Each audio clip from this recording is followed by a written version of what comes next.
Manny Pacquiao was 16 when he fought minutes after tragedy struck his close friend on the same card. Manny Pacquiao had his hand raised in heartbreaking circumstances 30 years ago today. No discussion surrounding the all-time boxing greats can take place without mentioning Pacquiao, the only fighter in history to win 12 world titles across 8 different weight divisions. Before Pacquiao won his first world title in 1998 by coming from behind to knock out Chache Sassical, Pac-Man had begun to make a name for himself with an impressive early career run in his native Philippines.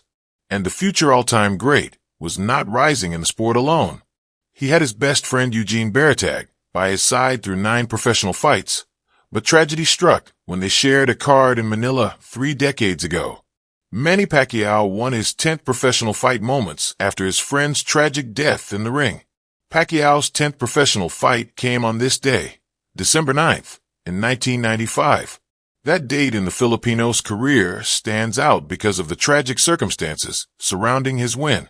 Minutes before Pacquiao beat Rolando Toyagan via unanimous decision, he watched on as one of his closest friends competed. Having escaped poverty as street kids in General Santos City and created new lives as boxers, Pacquiao and Baratag had vowed to support each other in their quests to forge successful careers in the ring. At 16 years of age, Baratag fought veteran journeyman Randy Andigan on Pacquiao's undercard 30 years ago.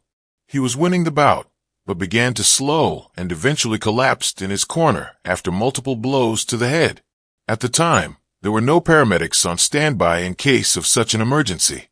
Officials were unable to revive Baratag, and Pacquiao described the heartbreaking moment when he held his friend in his arms backstage. "He was my close friend.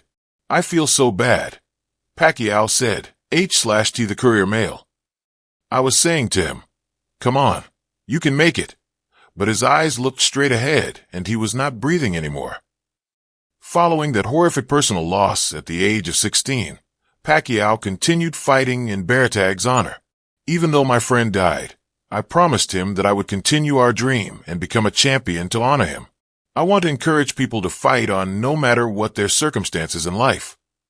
It is safe to say that Pacquiao has done his late friend proud, having gone on to become one of the most successful boxing legends in history. And after establishing himself as one of his country's leading political figures, Pacquiao created a bill in 2017 to establish a Philippines Boxing Commission to regulate the sport and introduce proper medical checks. The latest on Manny Pacquiao's boxing return as the timeline changes again. Pacquiao continues to fight in his friend's memory, and he may not be done collecting world titles yet.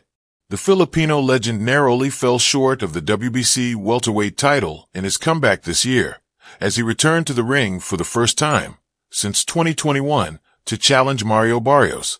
After a draw against the reigning champion, Pacquiao's next boxing match looks likely to come against WBA welterweight champion Rolly Romero.